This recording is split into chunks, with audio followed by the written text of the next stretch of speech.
Très heureux de vous retrouver pour une nouvelle session d'information sur Actitron Télévision. Au sommaire de cette édition, 17 mai 1997, les Congolais se souviennent 25 ans après du jour qui a marqué la prise de pouvoir de l'AFDEL sur le régime Mobutu. Historique de la date, réaction et souvenirs à suivre dans ce journal. Institué Journée des Forces Armées, le chef de l'État congolais Félix Tshisekedi a, en ce 17 mai, rendu hommage au FARDC. Ouverture ce mardi du forum sur la réconciliation des Katangais. Si à Lubumbashi, un grand nombre a bien accueilli l'initiative. À Kinshasa, les colonels Edi Kapen s'y opposent. Il a dit à la presse, c'est mardi. Voilà, c'est tout pour les titres. Les détails dans un instant. Nous sommes que chers et dans notre faiblesse. De toutes les situations belliqueuses qu'a connues et qui connaît la RDC, toujours des soldats se sont levés et ne cessent de défendre l'intégrité de la nation. Et pour le 17 mai 2022, cette date dédiée aux forces armées de la République démocratique du Congo, toute la solennité était démise au mémorial du soldat inconnu au rond-point Forescom dans la commune de la Gombe. Tapis rouge déroulé, les commandants suprêmes des forces armées, le chef de l'État Félix Antoine Tshisekedi Tshilombo y était en compagnie de plusieurs membres du gouvernement, question de rendre hommage aux hommes en uniforme. Lien entre l'armée et la population, c'est le thème retenu pour la célébration de cette journée nationale. La cérémonie a été marquée par les dépôts de gerbes de fleurs par le président de la République Félix Tshisekedi.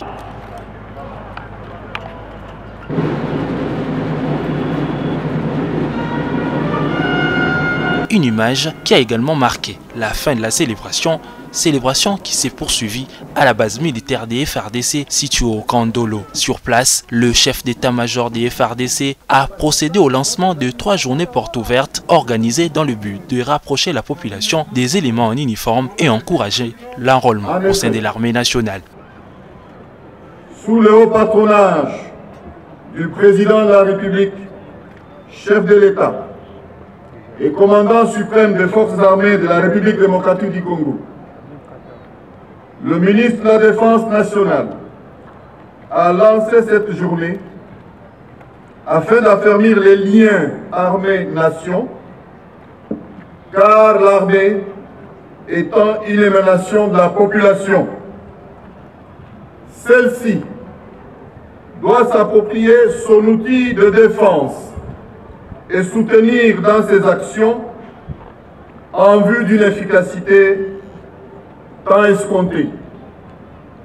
Tout s'est clôturé par la démonstration des forces aériennes congolaises, comme pour signifier les FARDC toujours fortes, Bendele et Koyate.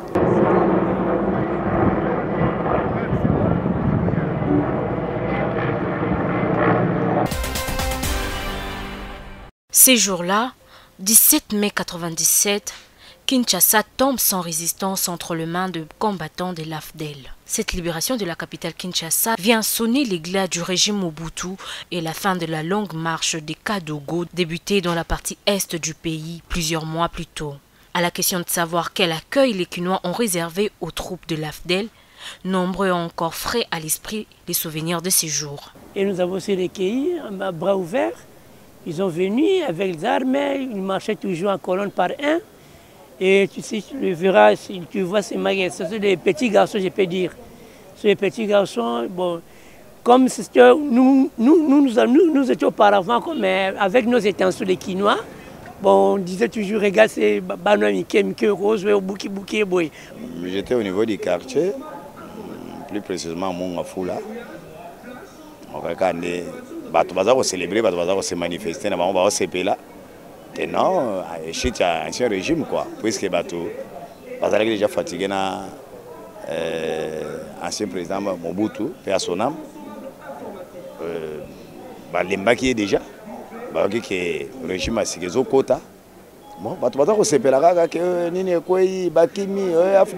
tout ça. Bon, j'étais là, mais c'est déplacé, on se manifester et soyez les bienvenus, quoi. Une très mauvaise journée.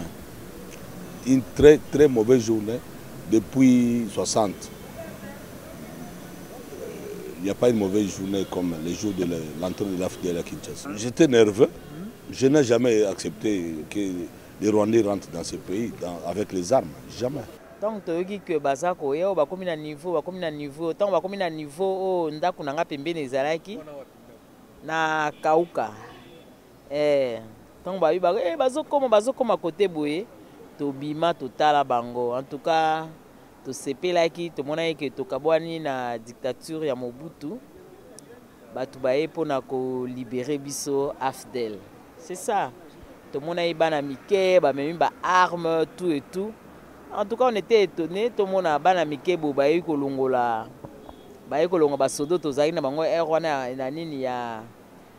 des phase. Ainsi donc s'achève l'empire zaïrois de Mobutu Sese Seko. Pour la première fois depuis sa libération de prison, le colonel Edi Kapende s'est livré à la presse à travers une conférence de presse ce mardi 17 mai 2022 à Kinshasa. D'entrée de jeu, il a salué la mémoire de Mzee Laurent-Désiré Kabila pour qui il a sollicité la minute de silence. Je voudrais, avec votre permission, prier tous ceux qui sont assis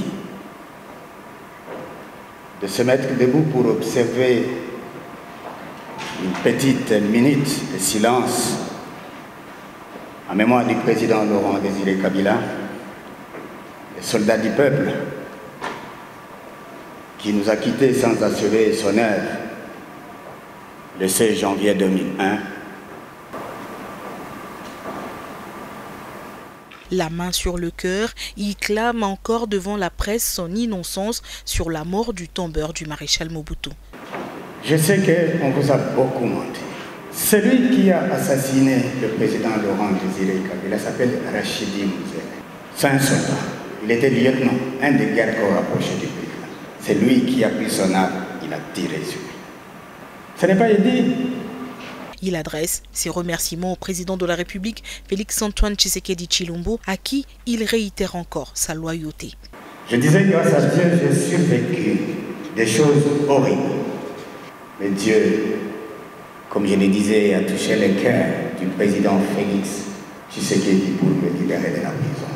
Mesdames et messieurs, je profite de votre caméra, de votre plume, pour dire aujourd'hui Monsieur le Président de la République, Félix Tshisekedi, que je lui dédie le service, le sacrifice du reste de ma vie par une loyauté indéfectible. Soldat sous serment, le colonel Edi Kapende ajoute qu'il ne trahira jamais la République démocratique du Congo.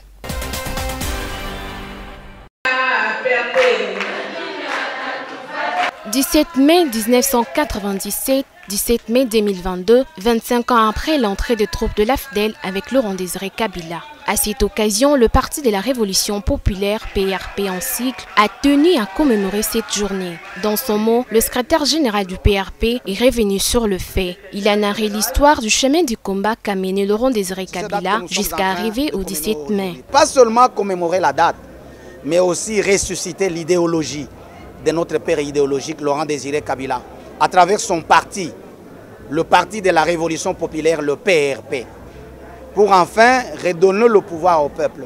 J'appelle à tout le monde et je leur dis, en République démocratique du Congo, nous n'avons qu'un seul parti dont l'idéologie est définie et bien structurée.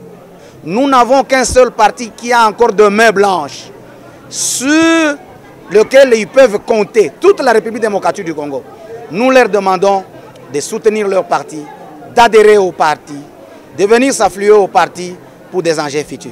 Pour les compagnons des musées présents à la cérémonie, cet événement est célébré comme la deuxième libération du Congo après celle de l'indépendance. Bien sûr que nous parlons d'une certaine régression pour le moment, parce que les choses ont changé. On a tué Mzee et puis la suite on la connaît. Mais néanmoins, la flamme est toujours là. C'est-à-dire nous avons espoir que ce combat va continuer.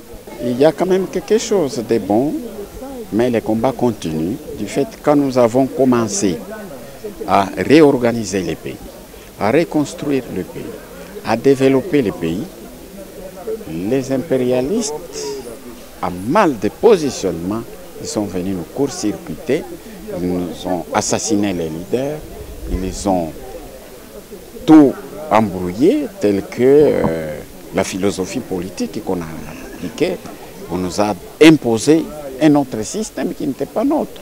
Pour ces partis, le 17 mai n'est pas seulement l'entrée des troupes de l'AFDEL, mais la révolution de l'idéologie de Laurent Désiré Kabila. Le PRP fait un appel à tous les partis politiques kabylistes à s'unir en vue des enjeux de l'ère. 17 mai 1997, la date qui marqua la fin du régime Mobutu par l'entrée des forces de l'AFDEL sous le commandement de Laurent Désiré Kabila. Les tombeurs de l'armée Mobutu n'étaient personne d'autre que les Kadogo. Kadogo qui veut dire jeune ou enfant. Un peu comme l'étaient la plupart des soldats qui comptaient l'armée de l'AFDEL qui ont renversé Mobutu. Josué Moufoula, aujourd'hui député national, était dans le rang des Kadogo libérateurs de l'époque. Pour lui aussi, cette date reste marquante. Cette journée, c'est une journée qui doit nous faire repenser notre engagement par rapport au développement du pays. M. Laurent Désiré Kabila, avec les troupes de l'AFDEL, ils ont voulu, dans un premier temps, déprogrammer et reprogrammer les stéréotypes de la jeunesse congolaise, créer un nouvel type d'homme. Aujourd'hui, on nous parle de la nouvelle citoyenneté. Je pense que ça a été celle-là, la nouvelle citoyenneté qu'il fallait instaurer pour espérer l'avenir d'un Congo plus beau qu'avant. 17 mai, date consacrée au FARDC, l'élu de Goma s'est dit préoccupé des conditions sociales des militaires, d'où sa proposition de loi portant un statut des militaires. Je rends hommage à tous les militaires qui ont consacré leur vie pour la défense de la patrie et pour, bien entendu, servir ce pays à leurs risques et périls. Et voilà, j'ai initié une proposition de loi modifiant la loi portant statut du militaire parce que je peine de pouvoir améliorer les conditions sociales des militaires ainsi que de leurs dépendants. Au cours de cette conférence de presse tenue ce mardi 17 mai 2022 à Kinshasa, le colonel Edi Kapend a sévèrement critiqué le forum sur la réconciliation et l'unité des Katangais qui se tient à Lubumbashi du 17 au 19 mai sous la conduite de l'archidiocèse de Lubumbashi. Il qualifie ces assises de forum qui visent une réconciliation à géométrie variable qui risque de briser l'unité nationale. Nous n'avons pas besoin aujourd'hui de nous appesantir sur la collégialité du sentiment sectoriel.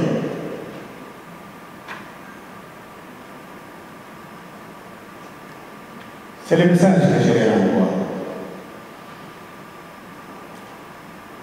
J'aurais souhaité que ces forums qui se tient dans l'ancien Katanga en ces jours disent nous avons mal fait de diviser notre province. Pour cet ancien aide-camp de Laurent Désiré Kabila, ceux qui sont dans ce forum devraient reconnaître leurs responsabilités dans la division vécue actuellement dans le pays. Le colonel Edi Kapend estime plutôt qu'il faut réfléchir sur des stratégies pour en finir avec la guerre à l'est du pays et combattre toute espèce de ségrégation. Nous perdons beaucoup de soldats. Et même pour que le pays recouvre la paix et la sécurité pour tous, nous devons donc les encourager. Et le chef de l'État, quand il a décrété l'état de siège, à mon avis, la population devait totalement adhérer. Je suis d'avis que nous devons, nous tous, civils et militaires, parce que à l'époque, j'ai l'impression qu'ici au Congo, nous sommes restés avec la notion de guerre comme étant essentiellement militaire. La question derrière a cessé d'être essentiellement militaire. Elle est aussi civile. Pour lui, la réconciliation doit être une réconciliation entre les politiciens et le peuple, ce peuple qui y a faim, et non de la manipulation de certains politiciens.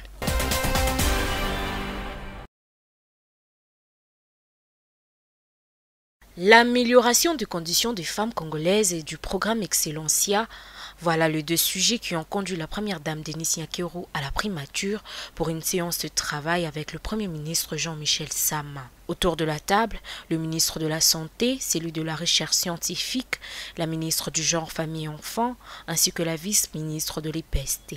À l'occasion, plaidoyer a été fait par la première dame pour un soutien du gouvernement, entre autres dans la prise en charge de drépanocytaires, l'amélioration des conditions de la femme et de la jeune fille, des sujets sur lesquels le ministre est revenu dans son compte rendu à l'issue de la rencontre. Il s'agit d'échanger sur des préoccupations importantes qui concernent la fondation Denis Nyakeru Tshisekedi. Il s'agissait également de s'intéresser sur la prise en charge de la drépanocytose, une maladie orpheline qui concerne 2 à 3% des Congolais. Une maladie pour laquelle il y a jusqu'à ce jour très peu d'implication du gouvernement. Le Premier ministre a instruit tous les ministres sectoriels de faire un effort pour que ce gap soit corrigé.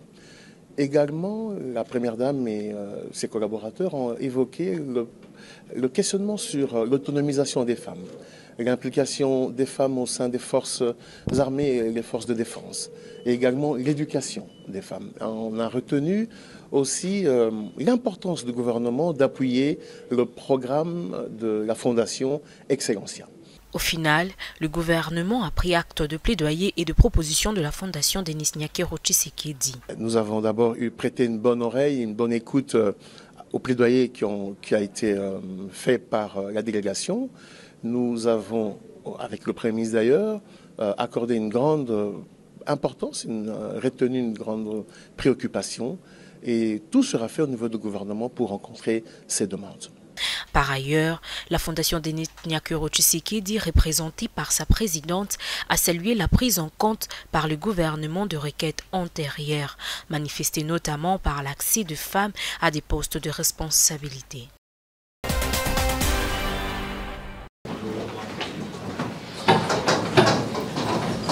Après 30 ans, 113 582 retraités et rentiers qui obtenaient une pension modique verront leur situation s'améliorer grâce à la réforme portant unification des régimes des retraités avec la suppression du régime octroyé au profit du régime contributif porté par la SENSAP, réforme adoptée par le dernier Conseil des ministres. Pour lier la parole à l'acte, le vice-premier ministre, ministre de la fonction publique, Jean-Pierre Liaou, a présenté le nouveau barème salarial avec notamment des augmentations pour les grades huissiers. Pour les huissiers qui touchaient à Kinshasa 15 522 et en province 8 246 francs, les deux catégories toucheront désormais 81 753 000 francs, soit 427% à Kinshasa et 891% en province. Le nouveau barème salarial sera applicable à partir du 20 juillet prochain, mais il est prévu avant tout un contrôle des bénéficiaires. Le contrôle de maintien des droits sera organisé sur tout le territoire national sous format bureau total. Ça veut dire qu'en une seule visite, le bénéficiaire, les candidats en tout cas, à la prestation, que ce soit la pension ou la rente, va être soumis à toutes les étapes d'immatriculation jusqu'à l'octroi de la prestation, donc de bout en bout en une seule visite. Cette réforme est vivement saluée par l'intersyndicale de l'administration publique. Excellence, Monsieur le Président de la République, les agents et fonctionnaires manquent les mains pour vous applaudir.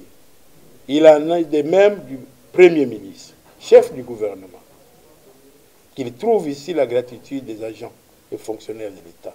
Et nous osons croire que cette réforme va aboutir. D'après Jean-Pierre Liaou, à partir du trimestre prochain, une nouvelle augmentation s'ajoutera sur ce nouveau barème.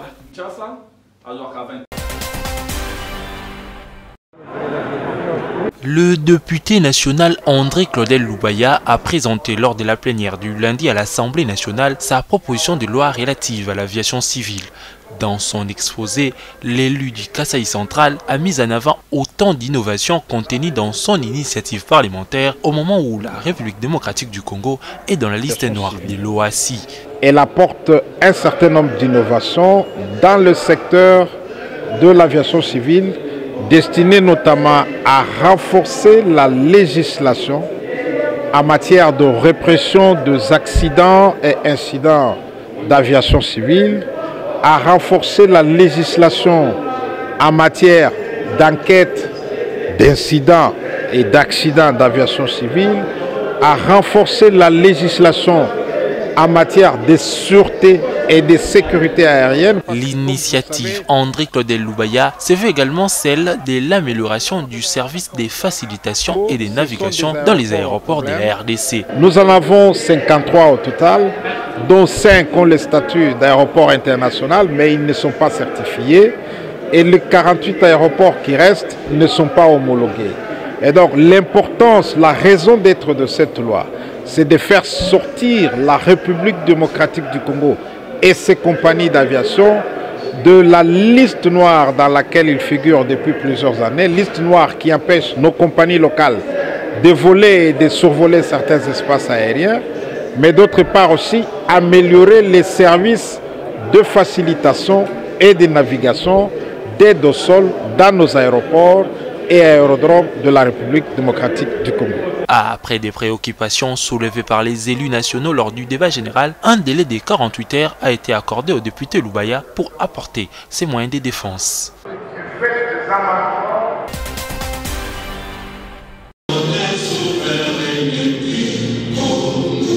Responsables et professionnels des médias se sont retrouvés ce lundi dans le cadre d'un dîner de presse organisé par la Commission électorale nationale indépendante. Une rencontre bien motivée et justifiée pour une bonne collaboration qui veut la CENI avec la presse tant nationale qu'internationale, d'où la présence même du président de la centrale électorale accompagné de toute son équipe. Un moment de partage qui a permis à la maison des scrutins de relever la portée des médias dans sa mission d'organiser des élections crédibles et apaisées.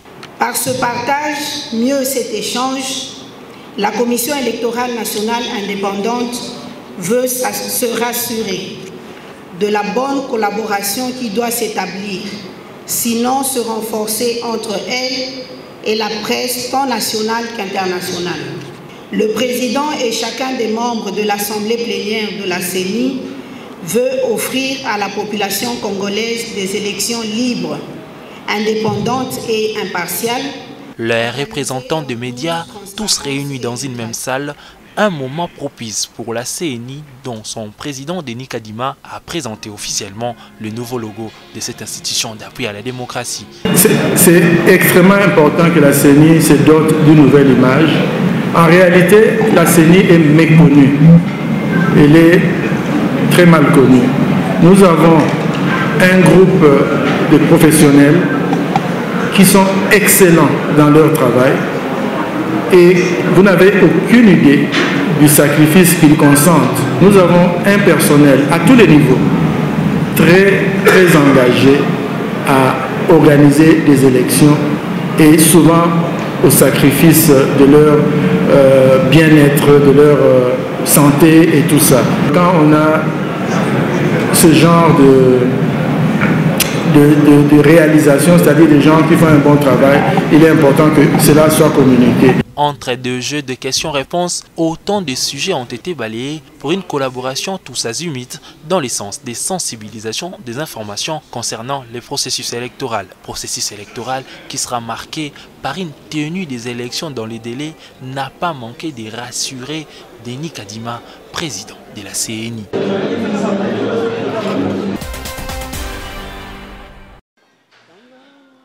Lundi 16 mai 2022, date de la conférence de presse organisée par le Centre Wallonie-Bruxelles dans la bibliothèque de cette institution littéraire et animée par son responsable Richard Ali. Au menu de ces rendez-vous, un double sujet. L'un relatif au lancement officiel de la 5e édition du prix littéraire Zamenga Batukezanga, l'autre lié à la présentation de l'anthologie sur la 4e édition du même prix. En soi, une double activité en une session dans le but non seulement d'honorer Feu Zamenga Batukezanga, un des auteurs le plus prolixes de la littérature congolaise et dont les œuvres sont à la portée des bourses le plus démunies, mais aussi d'inciter la jeunesse congolaise à l'écriture littéraire et de faire la promotion de cette culture, du moins selon les organisateurs. On a aujourd'hui lancé la 5e édition du prix littéraire Zamenga et on a aussi procédé à la présentation de l'anthologie de la 4e édition.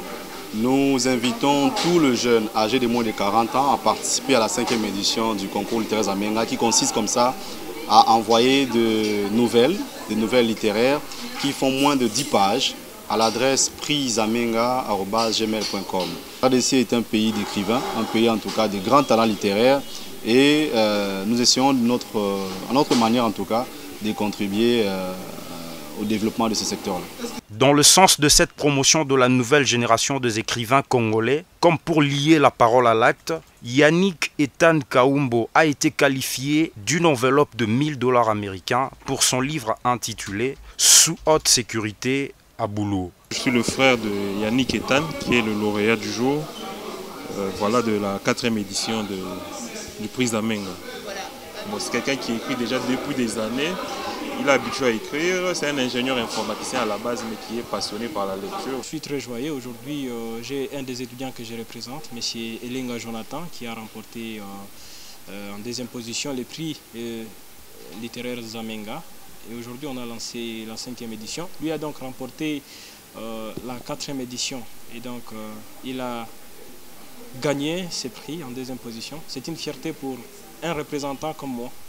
Ce prix Zamenga Batukezanga est aussi non seulement aux élèves, mais aussi aux personnes adultes âgées d'environ 40 ans au maximum. Le championnat national de football, la Ligue 1 congolaise, reprend le dimanche 22 mai prochain. Face au retard accumulé durant près de 3 mois de suspension, la Ligue nationale de football prévient le club engagé dans cette compétition qu'aucune demande de report des matchs programmés ne sera approuvée. Dans son communiqué, la commission de gestion de la Linafoot demande à toutes les équipes concernées de bien vouloir prendre toutes les dispositions nécessaires pour bien respecter la programmation des rencontres telles que publiées. Selon le calendrier de la Linafoot, le championnat va reprendre le dimanche prochain avec les matchs d'SMP Sangabalende à Kinshasa et Lubumbashi Sport RCK à Lubumbashi dans le Haut-Katanga. Actuellement, le classement provisoire est dominé par les tout-puissants Mazembe qui comptent 45 points, suivi de l'ASV Club et les Saint-Oloa Lupopo avec 40 unités chacun. L'AS Maniema Union et les cercles sportifs Don Bosco complètent les top 5 avec 31 et 27 points. Le tout-puissant Mazembe sort victorieux dans l'affaire qui l'opposait à son ancien joueur, Meshak Elialina et le club suisse des Young Boys de Berne. Le TAS, tribunal arbitral du sport, a rendu sa sentence le lundi 16 mai 2022 à Lausanne. Sentence à travers laquelle il a condamné solidairement le club suisse et Meshak Elia à payer une amende de $1 million américains au profit du tout-puissant Mazembe de Lubumbashi. Saisi à la fois par les clubs suisses et congolais au sujet de l'invalidité ou pas du contrat de Meshak Elia avec le TP Mazembe, l'organe de la FIFA a jugé que le contrat du club Louchois remplissait bien toutes les exigences juridiques en vigueur et qu'il a été signé sans contrainte par l'international congolais. A noter que cette sanction intervient après que la FIFA a condamné Young Boys et Meshak Elia au versement d'une indemnisation de l'ordre de $617 000 américains. A noter que cette sanction intervient après que la FIFA a condamné Young Boys et Meshak Elia au versement d'une indemnisation de l'ordre de $617 000 américains au TP Mazembe. Acheté par le club de la ville qui préfère après sa bonne prestation au CHAN 2016 au Rwanda, Meshak Elia quittera son équipe en 2019 pour un test à Anderlecht, mais l'ailier congolais avait finalement choisi les Young Boys de Berne. Fin de cette session d'information, merci à vous de nous avoir suivis.